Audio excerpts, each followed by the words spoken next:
हर हर महादेव दोस्तों, चलिए आज सुनते हैं एक अलग ही सफर पे जहां सोमनाथ मंदिर के विनाश से पुनर्जन्म का रहस्य तय होगा।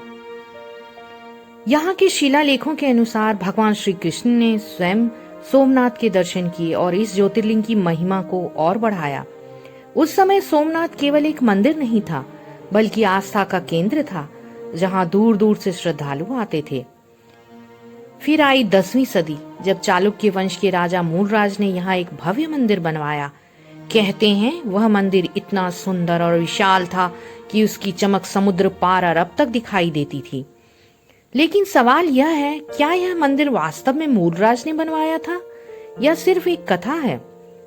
और अगर यह सच है तो क्या उस मंदिर का कोई अंश आज भी यहाँ छिपा हुआ है? दोस्तों, सोमनाथ का स्वर्णिम युग अब खत्म ही होने वाला था। 1025 ईस्वी में अफगान शासक मोहम्मद गजनी ने अपनी विशाल सेना के साथ सोमनाथ पर हमला किया। इतिहासकार अल बिरूनी लिखता है कि सोमनाथ का खजाना इतना बड़ा था कि उसकी चमक पूरे संसार में चर्चा का विषय बन गई थी। गजनी ने मंदिर का खजाना लूटा, शिवलिंग को तोड़ने की कोशिश की, लेकिन हजारों भक्तों ने अपनी जान कुर्बान कर दी। मंदिर की रूह तो घायल हुई पर मरी नहीं। क्या यह मामला सिर्फ सोने चांदी के लिए था या इसके पीछे कोई और बड़ा रहस्य छुपा हुआ था? फिर आया 1299 ईस्वी का दौर, जब दिल्ली सल्तनत के शासक अलाउद्दीन खिलजी ने के सेनापति उलुग खान ने फिर से सोमनाथ पर हमला किया। फिर से मंदिर का खजाना लूटा गया, भव्यता को मिटाने की कोशिश हुई। लेकिन इस बार सामने थे जालौर के वीर वीरमदेव, जिन्होंने खिलजी की सेना से युद्ध लड़ा। कहते हैं वीरमदेव ने मंदिर की आत्मा को बचाए रखा। भले ही खजाना न बच पाया हो, पर आस्था अमर रही। फिर भी सोमनाथ का विनाश नहीं रुका। 1395 में जफर खान, फिर 1451 में महमूद बेगड़ा और अंततः 1665 में औरंगजेब ने मंदिर को पूरी तरह नष्ट कर दिया। उस समय पत्थर तक टूट चुके थे, भक्त बिखर गए थे। लेकिन सोचिए, इतनी बार मिटाए जाने के बाद भी सोमनाथ नाम क्यों जिंदा रहा? क्या यह मंदिर सिर्फ एक जगह था या इसमें कोई ऐसी शक्ति थी जो हर बार इसे पुनर्जीवित कर देती थी? कहानी अब मोड़ लेती है विनाश से पुनर्जन्म की ओर। 12वीं सदी में चालुक्य राजा कुमार पाल ने 1143 से 1162 ईस्वी के बीच एक मजबूत पत्थर का मंदिर बनवाया और सोमनाथ की आत्मा को फिर से जागृत कर दिया। फिर 14वीं सदी में चुड़स्मा वंश के राजा महिपाल और ढेंगरा ने भक्तों को फिर से एकत्र किया और मंदिर की सेवा को जारी रखा। लेकिन असली उजाला 1883 में आया, जब मराठा रानी अहिल्याबाई होलकर ने सोमनाथ के लिए नई रोशनी जगाई। उन्होंने एक छोटा लेकिन पवित्र मंदिर बनवाया, जो आज ओल्ड सोमनाथ मंदिर या अहिल्याबाई मंदिर के नाम से जाना जाता है। फिर आया 1950 का वो दौर, जब भारत के लौह पुरुष सरदार वल्लभ भाई पटेल और राष्ट्रपति डॉक्टर राजेंद्र प्रसाद ने सोमनाथ मंदिर को फिर से जीवित किया। 11 मई 1951 को जब यह मंदिर खुला तो चारों ओर गूंज उठा, हर हर महादेव। आज का सोमनाथ चालुक्य स्थापत्य शैली का अद्भुत नमूना है। 150 फुट ऊंचे शिखर के साथ यह मंदिर शक्ति, भक्ति और पुनर्जन्म का प्रतीक है। लेकिन दोस्तों, कहानी यहीं खत्म नहीं हुई, क्योंकि सोमनाथ सिर्फ इतिहास नहीं, रहस्यों का खजाना भी है। क्या यहाँ का शिवलिंग सच में हवा में तैरता था? क्या स्मैतक मणि आज भी कहीं छुपी है? इन सवालों के जवाब हम आगे की कड़ी में खोजेंगे। स्कंद पुराण में कहा गया है, सोमनाथो ज्योतिर्लिंगम सर्व पाप विनाशमम, अर्थात सोमनाथ का ज्योतिर्लिंग सभी पापों का नाश करने वाला है। और शायद इसी शक्ति ने हर बार इस मंदिर को नया जीवन दिया है। दोस्तों, यह था सोमनाथ का अद्भुत इतिहास, विनाश से लेकर पुनर्जन्म तक की एक अनंत यात्रा। अगले भाग में हम खोलेंगे सोमनाथ के रहस्यमय शिवलिंग और स्मैतक मणि के रहस्य। हर हर महादेव। साल 1017 ईस्वी में जब अफगान विद्वान अल बिरूनी भारत आए थे तो वो सोमनाथ मंदिर पहुंचे थे। तो उसने अपने मशहूर किताब तारीख हिंद में कुछ ऐसा लिखा जिसने सबको हैरान कर दिया। अल बिरूनी ने कहा, यह कोई चमत्कार नहीं बल्कि विज्ञान का करिश्मा है। इसके मुताबिक मंदिर के ऊपर और नीचे ऐसे मैग्नेटिक पत्थर लगाए गए थे जो शिवलिंग को हवा में तैरता हुआ दिखाते हैं। अब यह सवाल उठता है, क्या यह सच में प्राचीन भारत की इंजीनियरिंग का चमत्कार था या फिर यह भगवान शिव की दिव्य शक्ति का रहस्य था? अगर यह पत्थर वास्तव में चुंबकीय थे तो फिर वो अब कहाँ हैं? क्या 1025 में जब महमूद गजनी ने मंदिर पर हमला किया तो वह इन चुंबकीय पत्थरों को भी लूट कर ले गया, या फिर वो अब भी मंदिर के नीचे कहीं छिपे हैं? अब बात करते हैं एक और रहस्य की, समयंतक मणि की। कहते हैं यह वही मणि है जो भगवान श्री कृष्ण से जुड़ी थी। यह मणि इतनी शक्तिशाली थी कि जहां भी रहती थी वहां धन, समृद्धि और ऊर्जा फैल जाती थी। कुछ पुराणों के अनुसार यह मणि सोमनाथ शिवलिंग के भीतर छिपाई गई थी ताकि कोई इसे चुरा न सके। लेकिन जब गजनी ने 1025 में हमला किया तो क्या वह सोमनाथ के खजाने के लिए आया था? यह समयंतक मणि की तलाश में आया था। कहा जाता है उसने खजाना लूट लिया पर उस मणि का कोई भी निशान नहीं मिला उसे। तो क्या यह मणि आज भी मंदिर के गर्भगृह में कहीं छिपी है, या यह सिर्फ श्रद्धा की एक अमर कथा है जो भक्तों के दिलों में अब भी जीवित है? और अब आता है सोमनाथ का तीसरा बड़ा रहस्य, बाण स्तंभ का। मंदिर के पास स्थित एक छोटा सा स्तंभ जिस पर 6ठी शताब्दी का शिलालेख लिखा है। यहाँ से दक्षिण दिशा में समुद्र के पार अंटार्कटिका तक कोई भूमि नहीं है, ऐसा शिलालेख पे लिखा हुआ है। यह बात आधुनिक विज्ञान ने भी सत्य मानी है। सोमनाथ से साउथ पोल तक वास्तव में कोई भी जमीन नहीं आती है। पर सोचिए, जब ना तो सैटेलाइट्स थे ना गूगल मैप्स थे, तो 6ठी सदी में यह ज्ञान लोगों को कैसे पता चला? क्या सिर्फ एक संयोग था यह, या फिर प्राचीन भारत की विलक्षण विद्या का प्रमाण था? सोमनाथ एक मंदिर नहीं बल्कि भक्ति, विज्ञान और रहस्य का संगम है, जहां हर पत्थर, हर लहर शिव का नाम जपती है। ओम नमः शिवाय, ओम नमः शिवाय। क्या यह वही पुराना मंदिर है जो सतयुग में चंद्रदेव ने स्वयं बनवाया था, या फिर यह किसी ऐसी सीक्रेट टेम्पल का हिस्सा है जिसे आक्रमणकारियों से छुपाने के लिए तैयार किया गया था?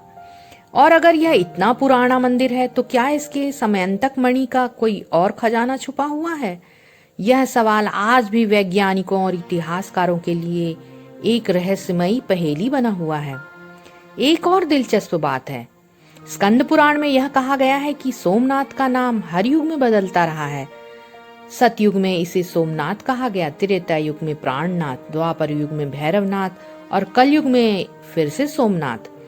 लेकिन पुराण यह भी बताते हैं कि आने वाले भविष्य के युग में यह मंदिर फिर से प्राणनाथ के नाम से जाना जाएगा। अब सवाल उठता है, क्या यह नाम बदलने की कथा सिर्फ एक पौराणिक कहानी है, या इसके पीछे कोई बड़ा ब्रह्म रहस्य छिपा हुआ है?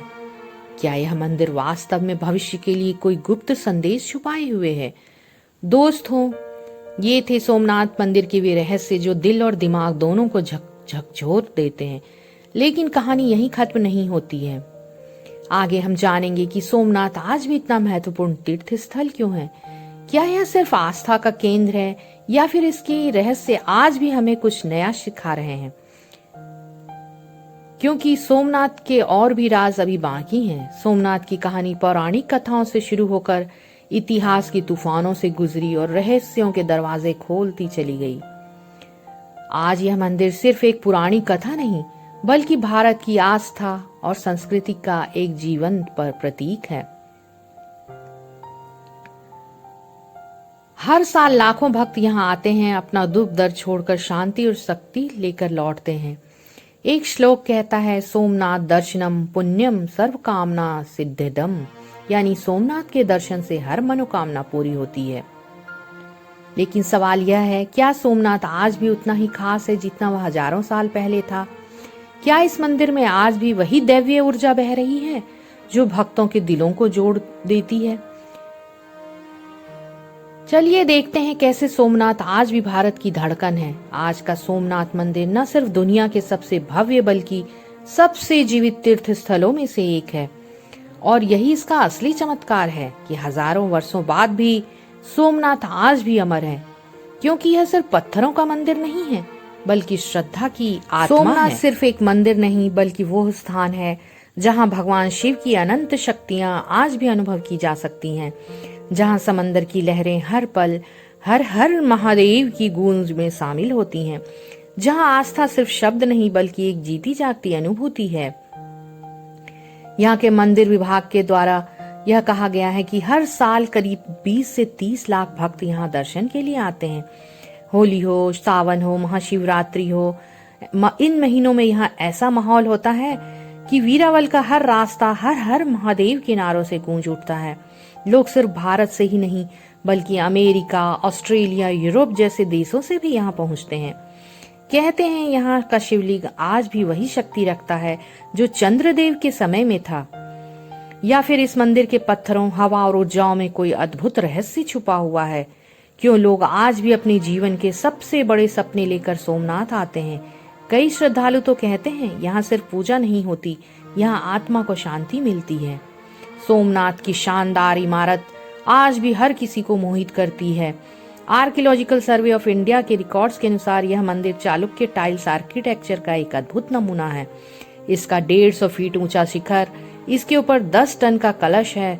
सूरज की किरणों में चमकता हुआ ऐसा लगता है मानो स्वयं भगवान शिव की जटाओं से आशीर्वाद बरस रहा हो। मंदिर के ऊपर 27 फुट लंबा ध्वज हर 6 महीने में बदला जाता है, एक भव्य समारोह के साथ।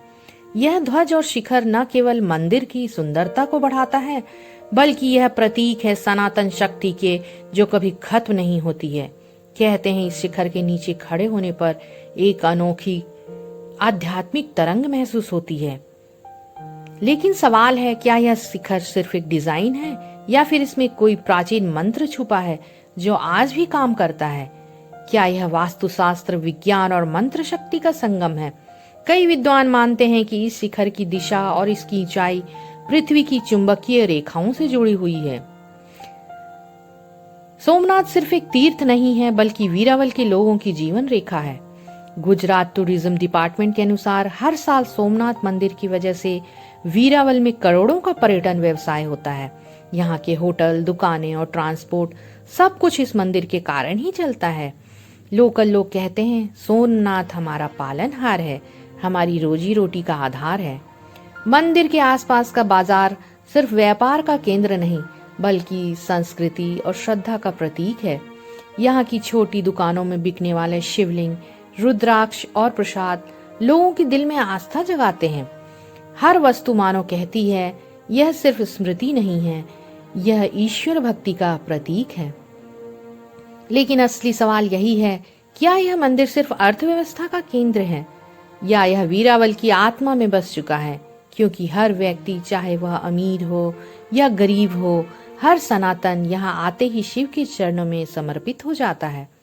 शायद इसलिए क्योंकि सोमनाथ केवल एक मंदिर नहीं, यह शिव का साक्षात निवास है। सोमनाथ की कहानी चंद्रदेव से शुरू होती है। कथाओं में कहा गया है जब चंद्रदेव को दक्ष प्रजापति ने श्राप दिया था तब उन्होंने इसी स्थान पर भगवान शिव की उपासना की थी। शिव प्रसन्न हुए और चंद्रदेव को मुक्त कर दिया। तभी से यहाँ शिवलिंग का नाम पड़ा सोमनाथ, अर्थात चंद्रदेव के नाथ। यह कथा जुड़ती है सती और भगवान शिव की अमर प्रेम गाथा से। मैया सती का बलिदान और पिता शिव का वैराग्य जिसने ब्रह्मांड की शक्तियों को हिला दिया था। कहते हैं वही ऊर्जा आज भी सोमनाथ के ज्योतिर्लिंग में विद्यमान है। जब भक्त यहाँ दर्शन करते हैं तो केवल शिवलिंग नहीं देखते, वे अनंत चेतना का अनुभव करते हैं। इसलिए सोमनाथ सिर्फ एक स्थापत्य नहीं है, यह है श्रद्धा, शांति और शक्ति का संगम। यहाँ की लहरें, यहाँ की हवाएं, सब में एक ही आवाज गूंजती है, हर हर महादेव। तो भक्तों, दोस्तों, अगली बार जब भी आप सोमनाथ आए, सिर्फ दर्शन ही ना करें, बल्कि इस मंदिर की हर पत्थर, हर दीवार और हर शिखर में शिव की उपस्थिति महसूस करें।